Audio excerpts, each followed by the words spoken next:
Greetings humans, Unknown here, and welcome back to another What If video. Today's What If is what if Deku or Midoriya had an adaptation quirk.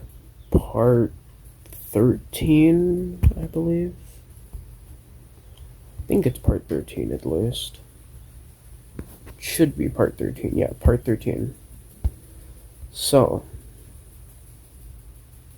in the last part, we went over the UA school festival, and everything with the remedial course went exactly as it did in canon. And in terms of the school festival, pretty much everything went the same. It's just at the very end of the battle, Midoriya had taken both La Brava and Gentle Criminal away from UA and told them to stay away, making sure that they did. And so in this canon, or in this what if, Gentle Criminal and La Brava didn't attack UA, and they aren't arrested. But they're trying to do some other things, so they're not really important as of now, so yeah. Before I get into the actual what if, remember there's a Discord that you are free to join if you want to recommend what ifs for the 2/300 sub special that's coming up. If you want to just talk to either me or the other humans of this channel, if you do end up liking the content, like, subscribe. There's going to be a playlist in the description, along with a Discord that is for this entire what if, the entire adaptation part, or the entire adaptation what if. Yeah. With that being said, let's get into the actual what if. After Eri leaves, we cut to Midoriya, trying to sleep a few days, or trying to go to sleep, but that's when he suddenly sees something weird in his dream. It seems like all the other previous users of One For All. But this can't be right, because Midoriya hadn't seen anything like this before. And to be quite honest, he doesn't know how to feel. But that's when each of them look at him, smiling, and Midoriya suddenly thrusted out of his dream, breaking the window next to his bed. As Midoriya gasped for air, trying to understand what happened, someone burst into his room. That being Bakugo. Seeing as though Bakugo had just been, outside, walking by. Bakugo asked what's wrong, seeing as though, an entire window had exploded, and Midoriya brushes it off, stating that nothing happened and that something must have gone haywire with his quirk. Bakugo understands and asks if he should call someone, and Midoriya states that it's fine and that he's just gonna call Aizawa over to talk. Bakugo understands and walks away, as Midoriya calls Aizawa, as well as All Might. The both of them show up and question what exactly happened here, seeing as though they heard a loud noise, and that they were both cold, and that's when Midoriya gestures back towards the window.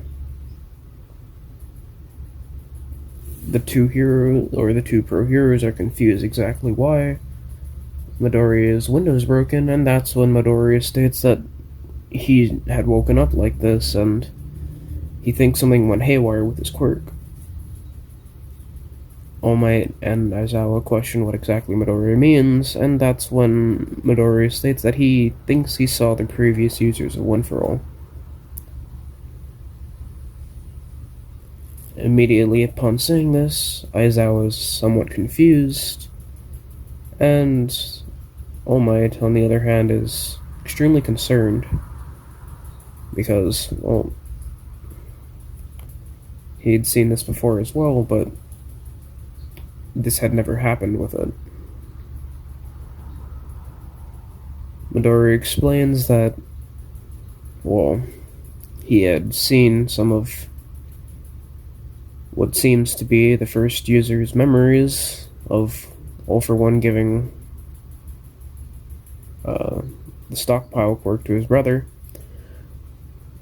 but states that it wasn't very much of a memory and more of just like a vision, and that he had seen all the previous users of One for All, or what he assumes to be the previous users of One for All, having seen a ton of people along with All Might there.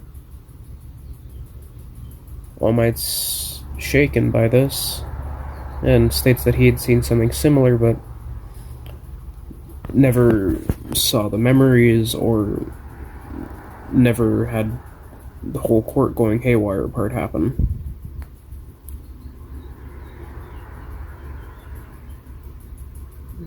A similar conversation happens between All Might and Midoriya, with Aizawa just sitting there comforting his son. And, yeah. After a while, Midoriya gets all of it off of his chest and states that despite getting that all off his chest, he still can't really fall asleep, and it's kind of late at night, so or it's kind of early in the morning, so he decides to go for a jog. The two teachers agree, and they go back to sleep while Midoriya goes and, takes a jog. After some time, Midoriya is running by and sees Aizawa, his father, and Shinzo talking. Now, since Aizawa and Midoriya are father and son, Midori knows about Shinzo training with Aizawa, and he doesn't really mind it. In fact, he thinks it's pretty cool, seeing as though Shinzo has an interesting quirk, but ultimately doesn't interfere with it, seeing as though, it's their training, essentially. Some more time passes, and that's when all the students from 1A go to Ground Gamma. Upon being there, people comment on everybody's, difference in appearance, and ultimately everyone notices that Midoriya kinda keeps the same outfit that he normally does, only with slight alterations and, new clothing, seeing as though after the Shiei Saikai raid, his costume was pretty broken up. So, aside from a fresh costume, nothing really changed other than maybe a few more pouches for Midori to keep stuff, and that's about it. His overall layout being pretty much the same.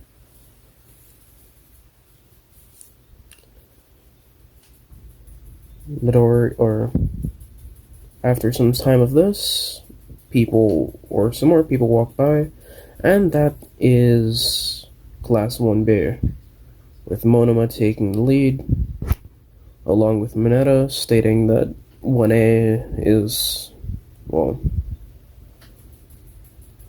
nothing special, and that they're hero course too, and to not take them lightly.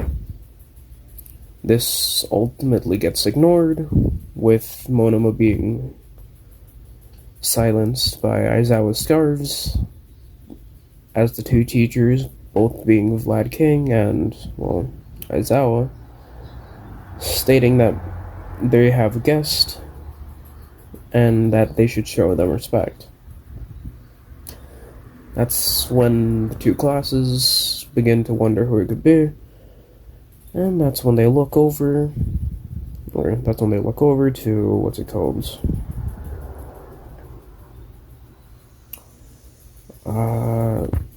Where the two heroes are, or the two teachers are, and that's when they see someone walking from behind them. That someone being Hitoshi Shinzo. Shinzo walks by, and that's when he gives his entire speech as he did usual, stating that he's not here to make friends and that they're just obstacles for him to pass, stating or seeing as though he's far behind them since he was in the general studies class and they were all in the hero course. Everyone understands, and Midori is just excited to be able to experience new people, or experience new fights, and train his abilities more. But ultimately just continues talking with Kendo, waiting for the matches to start. And speaking of the matches, all the matches, or for simplicity's sake, all the matches are going to be kept nearly exactly the same. It's just that the only differences are wherever Kendo previously was, Mineta's going to be now, and wherever Mineta was, Kendo's going to be. So on Midoriya, or on the first team thing, it's like the first round that's getting swapped around is the one where Kendo had been on the team with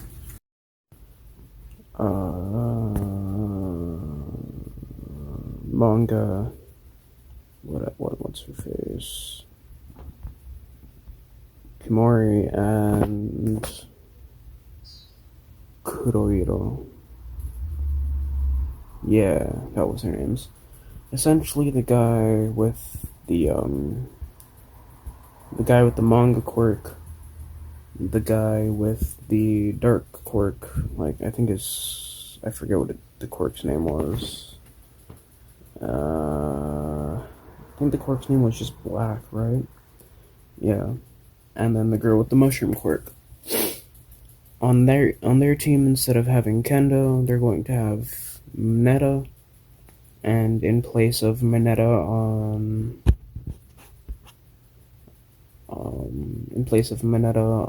on Midoriya's team, it's going to be Kendo with Midoriya, Mina, and then Uraraka. For the most part, all the battles go as they did in canon, with the only two battles being the ones that are swapped around being different. In terms of Aoyama, Momo, Todoroki, and Tokoyami against Mineta, Manga, Kurohiro, and Komori, it kind of goes the same, except that during the fight, I'm gonna say that since Mineta took Kendo's role, he's gonna be fighting against Momo, and he's gonna help the other team, or he's gonna help 1B capture all the 1A people using his quirk pop-off, so that he is able, or so that they are all kind of stunned there. But overall, nothing really changes with that match. And that's where we swap over to the next match, in which a lot of changes happen.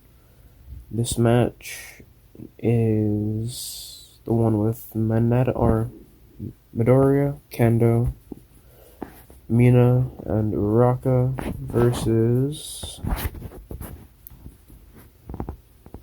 Reiko Yanagi, Shota, Monoma, Kodai, and Shinzo. So, in that fight, pretty much what goes normally does as well, and as the group of 1A students get ready, they notice that Midori is feeling, or is looking, kind of off to the side. Kendo asks what's wrong, and that's when Midori states that something had gone haywire with his quirk earlier in the morning, and he's not exactly, too eager to use his quirk again after that happened. Kendo understands and doesn't know how to react upon hearing Midori state that his quirk had gone haywire, So she does what she does the only thing she can think of and hugs him, telling him that it's all part of development and that she's sure that he can get or she's sure that he can overcome the hurdle. Midoriya thanks her, hugging her back, and that's when everybody else gets ready to fight, I guess, or gets ready for the fight, battle, trial, whatever thing, the joint training.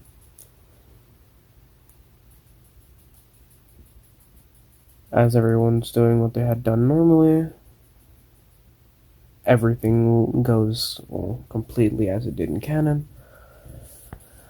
with Monoma fighting Midoriya and everyone else fighting everyone else. And that's when, after some time of, everyone fighting, Midoriya needs to let more and more of his One For All let loose because, yeah, he needs to keep trying more and more, considering the fact that, all of his teammates are struggling a decent amount against, Monoma and his copy abilities. After some time, Midoriya notices that everyone is continuing to struggle, so he lets loose even more, trying to send a high pressurized flick at Monoma, but that's exactly when Midoriya feels off. Immediately as this happens, Midoriya's glove begins to rip, and tiny black tendrils begin to, release out of Midoriya's hand. Once these tiny black tendrils release out of Midoriya's hand, they grow into large tentacles and begin shooting off in every direction. Midoriya tries to control this, but is ultimately unable to, and tries to pull them away from Monoma, who escapes using the poltergeist quirk that he had copied from his teammate to move away quickly. Midoriya continues to try and pull his quirk away, and it's ultimately not working to the degree that he would like it to. Upon seeing this happen, All Might is somewhat familiar of this quirk and states that it's one of previous users of One For All, and Aizawa is extremely concerned, seeing as though Midoriya's quirk is going haywire yet again, but it seems that things are being worse, and that Midoriya is unable to control it at all.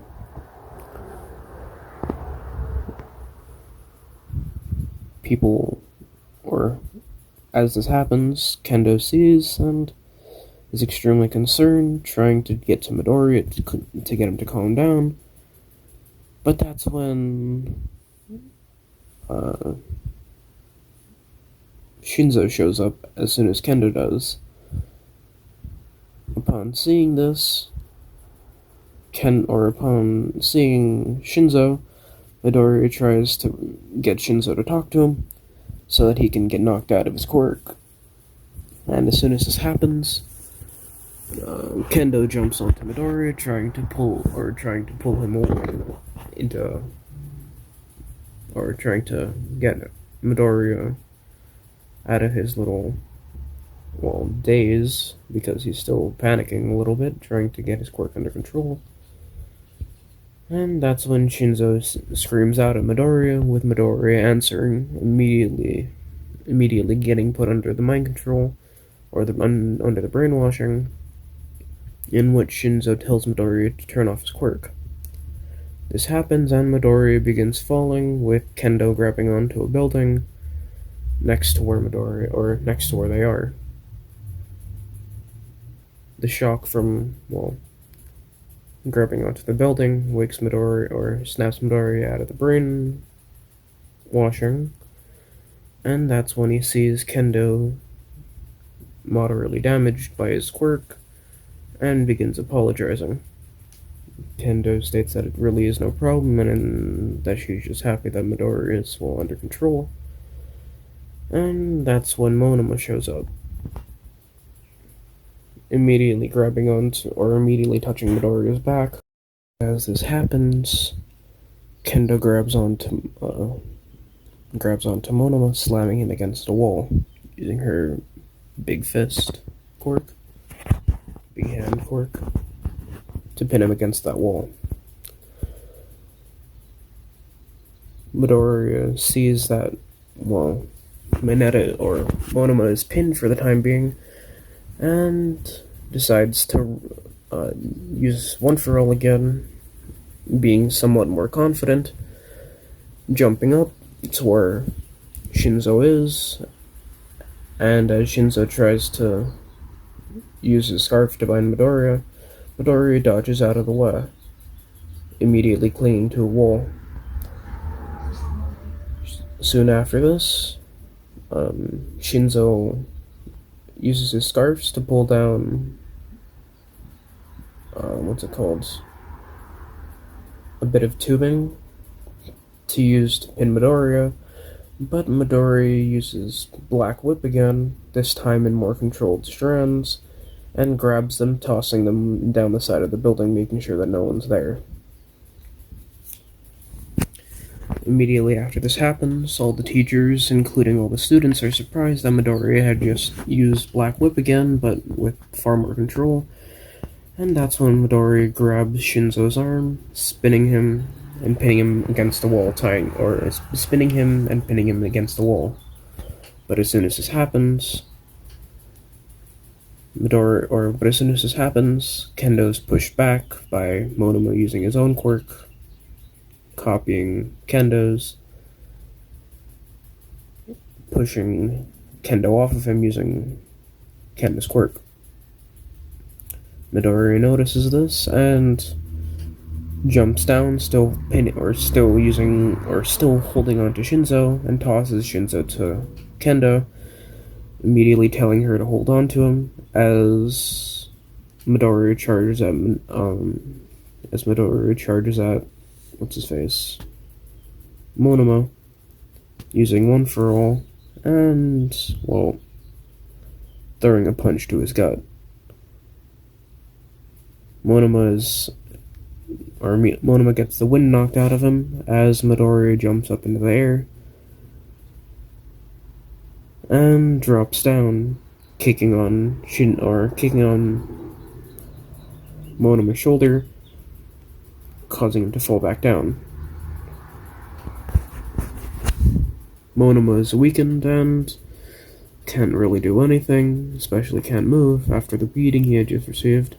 So Midoriya slings him over his shoulder, asking if Kendo's alright. Kendo nods that she is, and they both walk to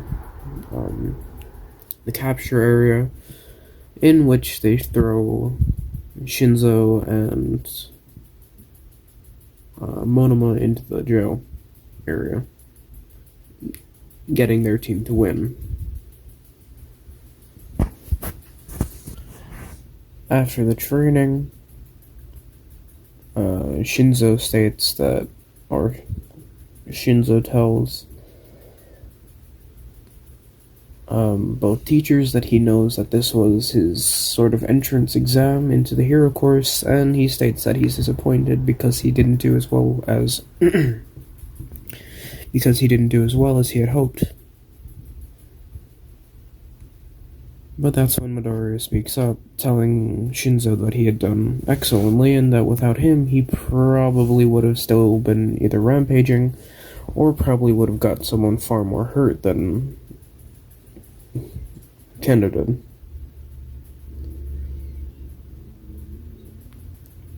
Shinzo is thankful, but states that he hadn't saved Midoriya out of kindness, but he kind of just put Midoriya under mind control under the hopes that he would be able to fight his sort of rival, so to speak, yet again.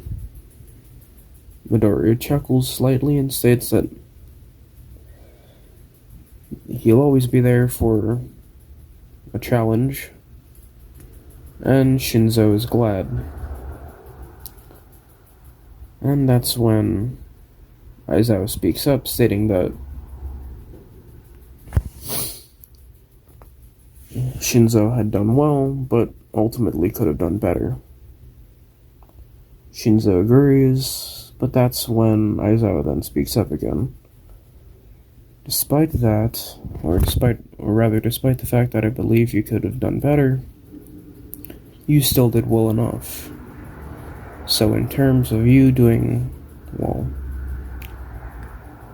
well, you are now admitted into the hero course, effective as soon as your second year starts.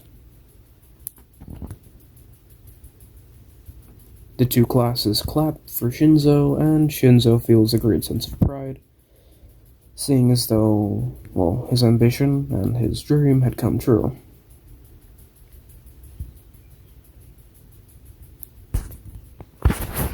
Some time passes, and Class 1A and B are relaxing together in 1A's dorms.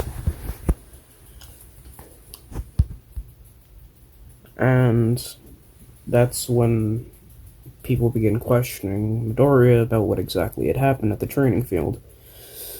Midoriya, not feeling comfortable about what happened, states that he's not exactly sure and thinks that this might be some form of awakening of his quirk. People are, unsure about this, but ultimately agree, seeing as though Midoriya seems just about as confused about it as everyone else here.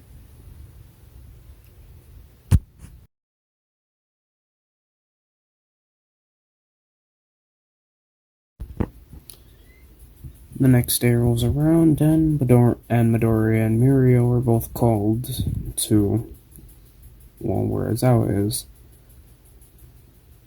Both Midoriya and Mirio arrive, to which they see Eri, Monoma, and, Aizawa himself. Aizawa apologizes for calling the both of them at such short notice, but state that he's here to have Monoma copy Eri's quirk and try and help her use that quirk, but leaving Eri alone with Monoma would be a bad idea because, his personality would be really bad for Eri's mental state. So, yeah, that's why those two are there. Midoriya and Mirio understand as Aizawa walks away, and Monoma tries to copy Eri's quirk. Monoma grows the horn that Eri shares, or Monoma grows the horn that Eri has the quirk for, but states that he's unable to use the quirk. Midoriya asks what he means, and that's when Monoma explains that he's unable to properly copy things known as accumulation quirks. Accumulation quirks, somewhat like Midoriya's, are quirks that require excess power, and ultimately mean that Monoma is unable to generate that said power, so he's unable to use the quirk properly. Midoriya understands and states and thinks this is exactly why Monoma hadn't either broken his bones or used his quirk properly. It's because his quirk is an accumulation type. Eri becomes saddened by this, seeing as though she has, yet again, no hope of getting help with her quirk, aside from Aizawa and doing it herself. And that's when Midoriya kneels down to Eri, immediately patting her on the head, stating that it's okay for her to struggle with her quirk. That's when Midoriya states that even right now he's struggling with his, and, it's normal, especially with a quirk as powerful as hers. Midoriya states that she just needs to continue working on it, and eventually she'll be well, able to master the quirk and help everybody out. Eri is, well, happy to hear this and hugs Midoriya, questioning when Midoriya will be able to visit again. Midoriya states that he's free to visit any time and that it's kind of up to the teachers. Eri understands and she relaxes with Mirio and Midoriya. Monoma having things to do. He walks away. Time passes and, well,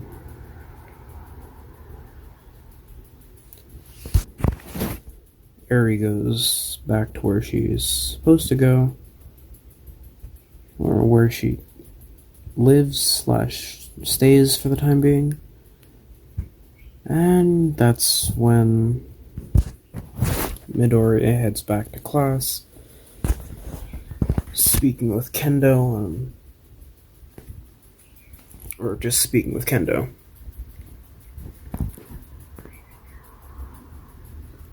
And that's kind of where we will be leaving today's part off. There's not much, well, to change with the parts that are going on right now. And, well, yeah. I have other what ifs on this, or there's, like I said before, if you guys like the content, like and subscribe. The 200/300 sub special, or so it's the 2/300 sub special, will be coming out at some point. I'm not sure when, but yeah, thanks for the support. More parts will be coming out soon, and yeah.